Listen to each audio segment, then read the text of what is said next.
Hi everyone, happy Monday. Today's video is going to be a fragrance news video. We're going to be talking about the new fragrance releases and evaluating whether or not we want to purchase them and why. This is a series I do here on this channel every single Monday, and it's a useful opportunity to look at some of the new releases, discover some of them together, but also evaluate what we want to buy and why.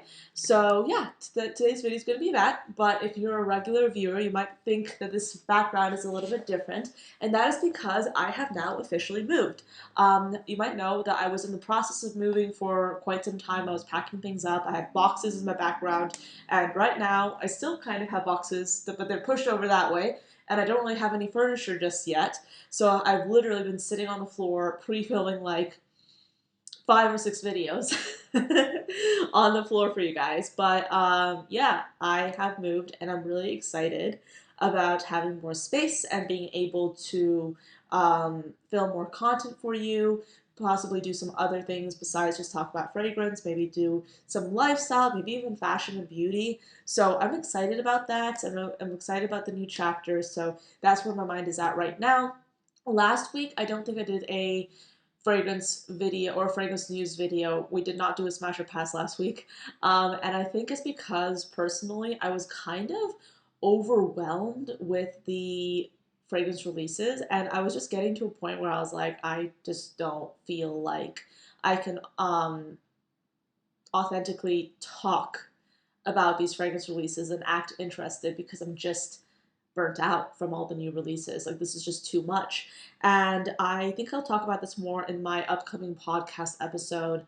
So if you want to hear more about that, there'll be a new episode on Wednesday. And I think I'll be talking a little bit about consumption there. But yeah, I've just been in this like headspace where I'm like, there's so much coming out.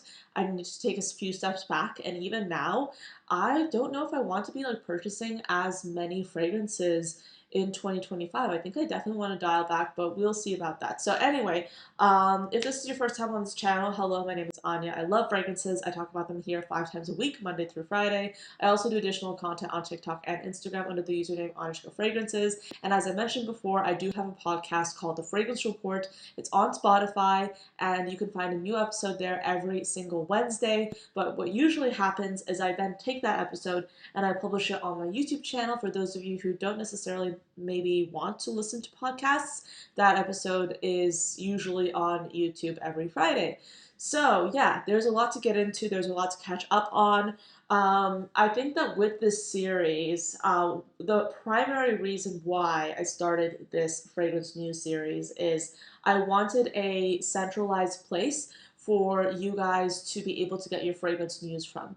So I personally source these fragrance news bites from across the internet. So I literally, I follow different accounts.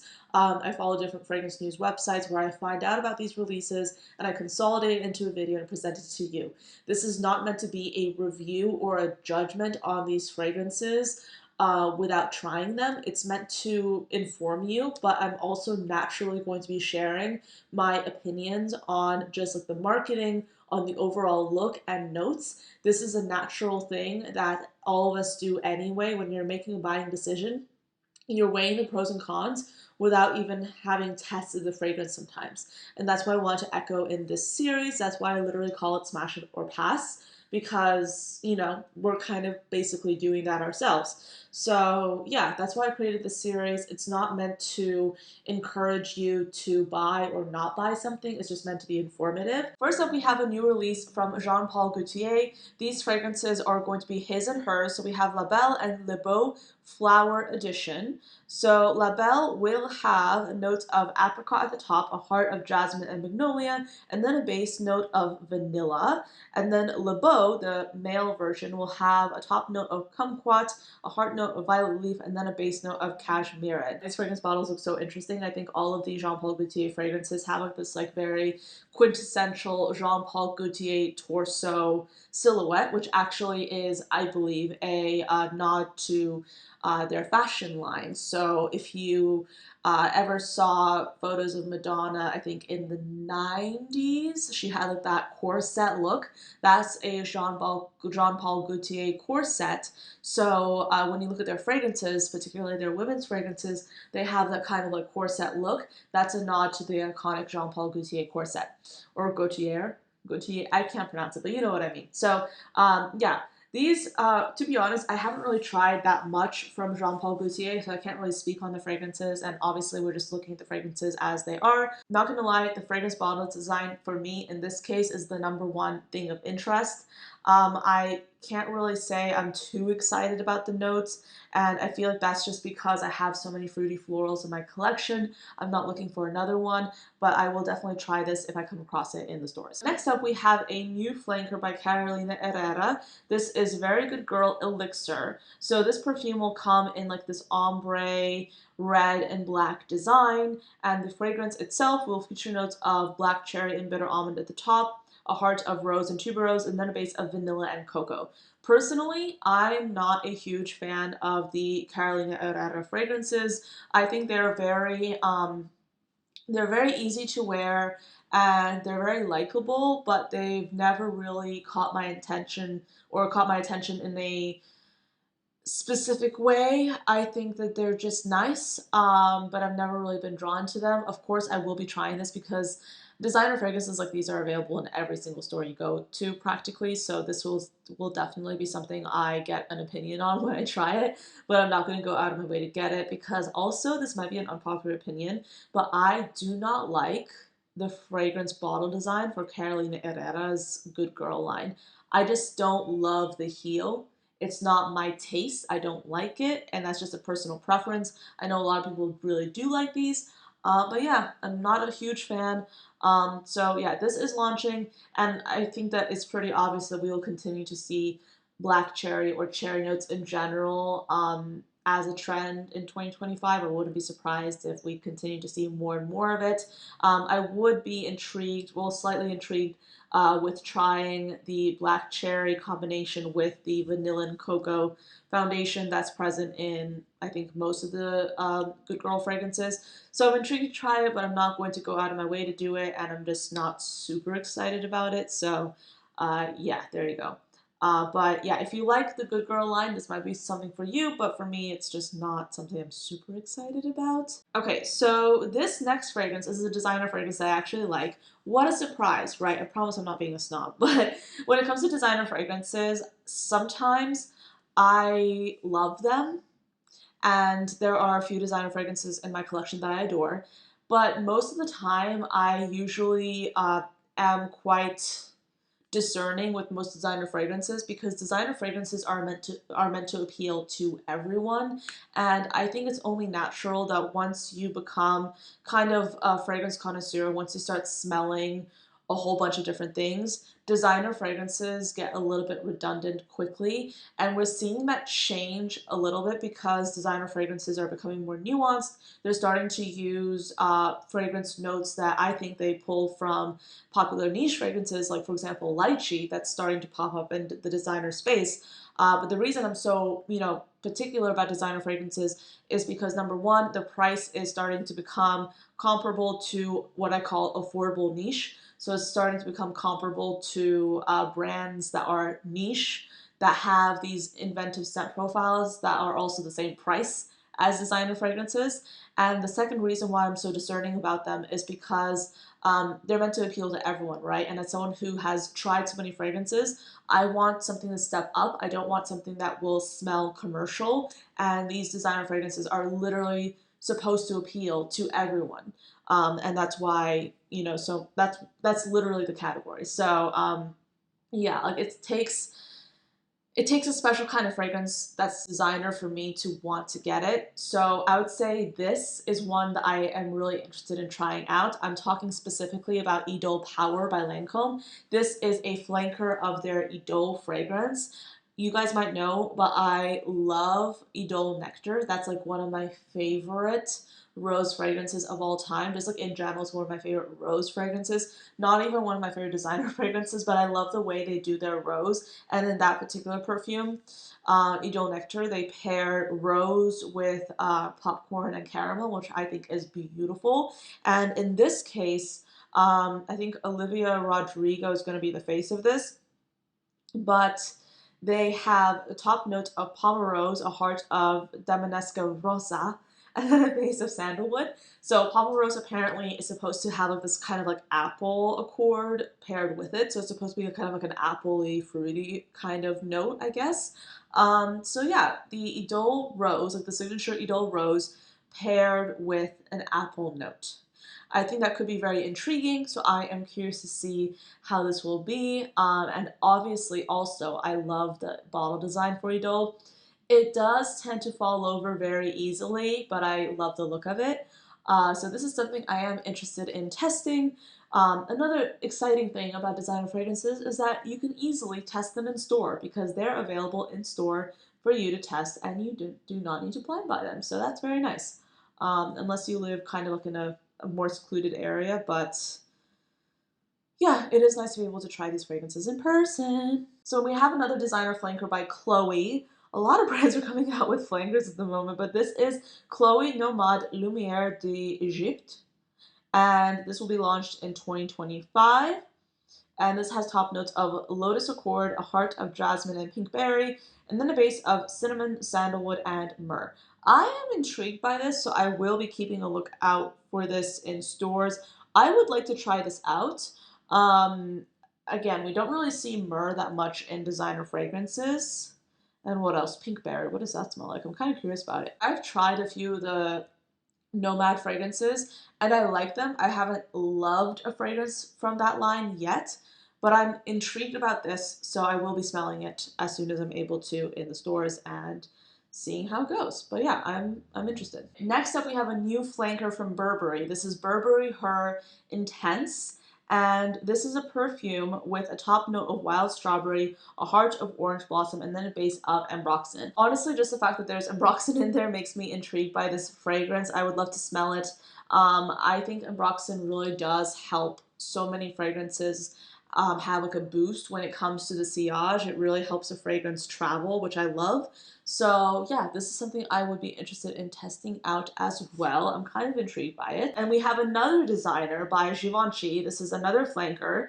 This is called Irresistible Nude Velvet, and this is a perfume with notes of almond, ambre, and neroli at the top, a heart of rose and iris, and then a base of cedarwood, musks, and rice powder accord. One of the trends I definitely think we'll be seeing a lot of in 2025, we're starting to see it right now, but definitely like Asian inspired fragrance notes. And in this case, we have the rice powder accord and we have it in a designer fragrance. So I think we'll continue to see elements that are like, matcha, rice, tea, things like that in designer fragrances. So I definitely think we'll continue to see that. I can't remember what the original Irresistible fragrance smells like. I know I've tried it. I just can't remember what it smells like. So I can't speak to the scent profile, but I am intrigued by the rice powder accord in the fragrance. Okay, we need to talk about some niche fragrances. So let's start with L'Orchestre Parfum. They are coming out with a new fragrance called Cocktail Appalachians. This is inspired by American country music. If you don't know L'Orchestre de Parfum or L'Orchestre Parfum, they take inspiration from music and they incorporate that into their fragrances. For example, Piano Santal, that's inspired by, piano.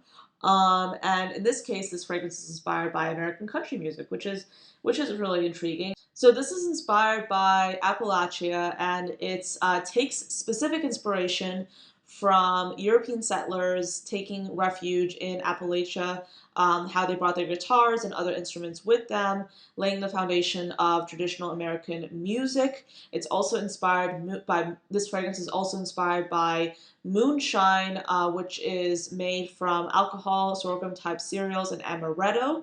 So essentially, this is going to be a woody, syrupy fragrance with almond spice and balsam nuances, inspired by the wilderness, cocktails, and guitars. So that's intriguing. So let's look at the actual notes themselves. So we have notes of sesame, vanilla, liquor, amaretto, pink pepper, benzoin, woody notes, tobacco, and saffron. On first impression, this would be a very interesting fragrance to try, in my opinion. I have a few thoughts about the concept of it because I feel like since they're inspired by Appalachia, by the guitars and things like that, they'll probably go for like a more woody fragrance with boozy accents, which I think would be a very interesting fragrance to try out. And I feel like the amaretto, of course, this is speculation, will give kind of like a cherry touch to it, which is interesting. So I'm intrigued about this fragrance. I feel like it's a really like, cool cold weather perfume, and it could be like the perfect thing for this time of year. I do have a note though. Okay, so this is like, I might be wrong, so let me know what you think about this in the comments. But Appalachians, like, is that a correct way of saying it? Because I think they should have said cocktail Appalachia or Appalachia. I'm probably mispronouncing it. I know, and I'm so sorry if I am, but like, it would have been better, I think, if they had said cocktail Appalachia instead of cocktail Appalachies, because I don't think I've ever heard Appalachies used as a term before. Let me just search it with Google. Yeah, like even when I like search up Appalachies in Google, it automatically just pulls up the Appalachian Mountains. It's intriguing because I think this is an interesting play on appropriation, and I'm not saying that in a bad way. I'm still interested in this fragrance, but you know how when um, Western brands create fragrances inspired by, say, Eastern culture or like different cultures that they're not directly related to or they're not directly influenced by, but they're creating a fragrance inspired by that. We see this all the time. And I'm pretty sure this is what those other cultures feel like, or this might be similar to what those other cultures feel like when they look at a fragrance and they're like, this is clearly inspired by us, but they're not doing it right. So, I mean, I am not from Appalachia. I don't have any personal affiliation with it. I've been there many times. It's a beautiful place to be. The landscape is absolutely stunning, but I think that this is a good example of like maybe what it feels like somewhat when someone is taking your culture and putting it on something that they've created, but they haven't taken the time to really digest what your culture is and learn about the nuances of it enough to actually speak about it in an intelligent way. Marc Jacobs is launching a new collection called Daisy Glow, and this will feature 3 new fragrances. One is Daisy Glow, then we have Daisy Love Glow, and then Daisy Oh So Fresh Glow. These are flankers of those original fragrances. And yeah, apparently this is like part of their New Year tradition. They unveil fresh interpretations of their, main line every new year. So I think these look like they're going to be limited edition. So let's break these down one by one. So Daisy Glow will be a violet prominent fragrance with notes of strawberry at the top, a mid of violet and marigold, and then a base of blonde woods and vanilla. Daisy Love Glow will be a fragrance with a top note of bergamot, a mid of lemon blossom, and then a base of cashmere musk. And then Daisy Oh So Fresh Glow will feature top notes of pear and grapefruit, a mid of violet and raspberry, and then a base of mimosa extrait, musk, and cedarwood. I am most interested in Daisy Oh So Fresh Glow. I think that one looks the most intriguing. I haven't tried too much of the Marc Jacobs fragrances. I've only really tested them in store. They're not like my favorite fragrance profile. I'm not like super interested in the Marc Jacobs line. I know that a lot of people really gravitate towards them because like there's a certain sense of nostalgia. I feel like to many people, Marc Jacobs fragrances were their first fragrances, so there's that kind of attachment to the line. I personally never had that, so I'm not like super excited about these fragrances, but I think they kind of look interesting. They're cool. I'm gonna definitely try them in store, but yes, like I said, I'm specifically the most interested in Daisy Oh So Fresh Glow. Yeah. Also, I see the pear note in there. Not gonna lie, I've been increasingly more interested in pear notes in fragrances, and there's also raspberry, which I love too. And I feel like the mimosa extrait will give like a lightness to it, which will be quite nice. So yeah, anyway, those are the new fragrances by Marc Jacobs. Okay, so this is actually an interesting one. This is a collaboration between AI the Great and Brown Sugar Babe. Now, if you don't know, Brown Sugar Babe, they do primarily, I think, oils, and a lot of times they're inspired by popular fragrances. In this case, they've collaborated directly with AI the Great, and they're creating fragrances inspired by her collaborations with Navitus. So she has several fragrances from Navitus that have all been really popular. I've sampled them and I really, really do like them. She did a terrific job with them in my opinion. That's banana one that she has is actually, I think, the only banana fragrance that I somewhat like, because I usually do not like banana fragrances, but I really like that one. It's kind of like a candied banana. It's really interesting. But these fragrances will include Brown Banana Foster, inspired by Navitus's Ambrosia Imperial. And this fragrance will include Davana, rum, banana, Brazilian orange, cinnamon, dates, amberwood, orchid, honeysuckle, jasmine, saffron, whipped cream, vanilla, caramel, benzoin, and musk. It will.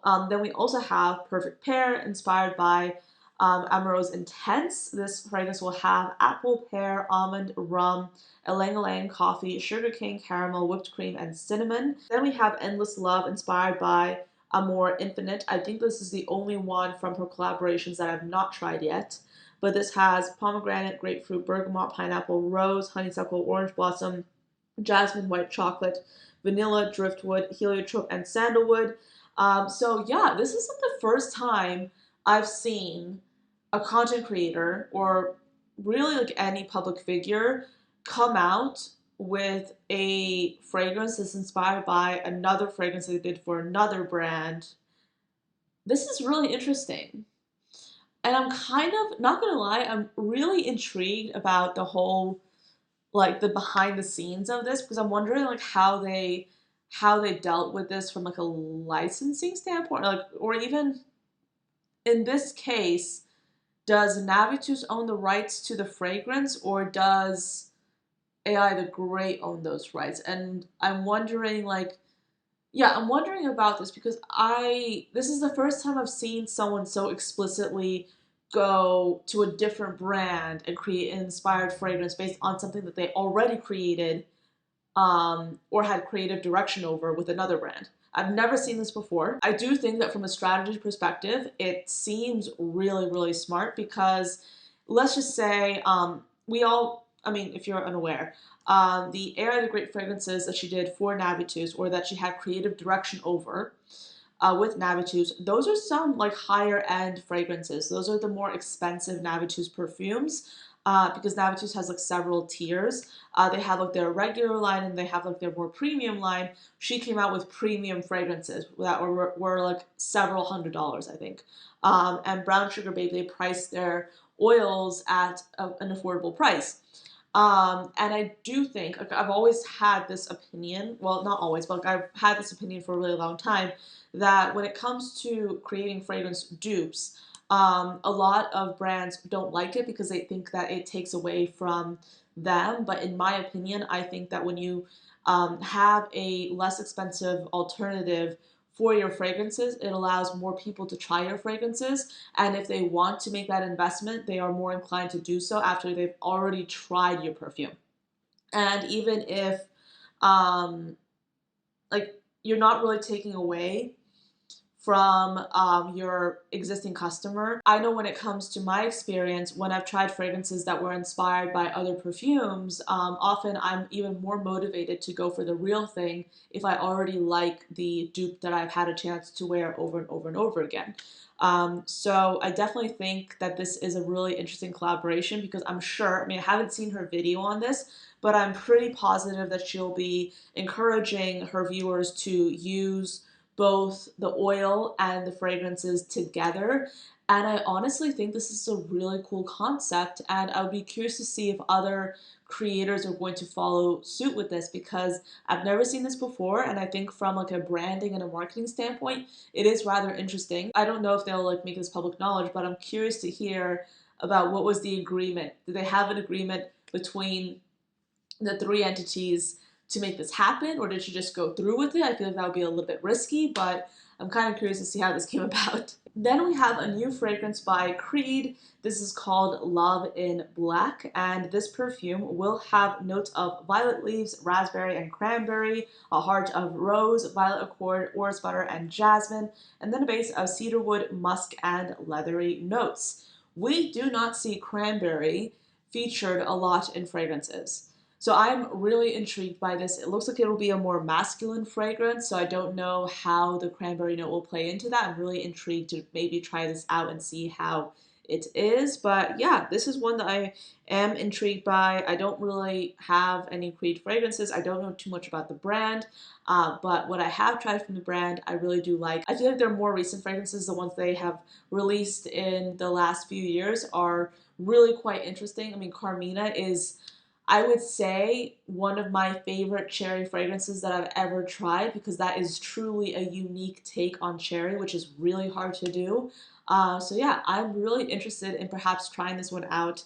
I don't own any Creed yet, but I do want to one day. So I'll be trying this out for sure. All right, so those are all the fragrance releases I have to share with you today. Let me know, what did you think of them? I feel like we're kind of hitting a bit of a dry spell towards the end of the year with the new releases because, I mean, this video is pretty much overtaken with designer fragrance releases. And that usually doesn't happen with these videos. We usually have some more diversity, but right now it seems that we're hitting a bit of a dry spell when it comes to niche releases.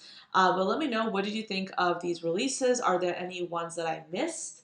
Are there any that you're particularly excited about, or are you just waiting to see what new releases will happen in 2025?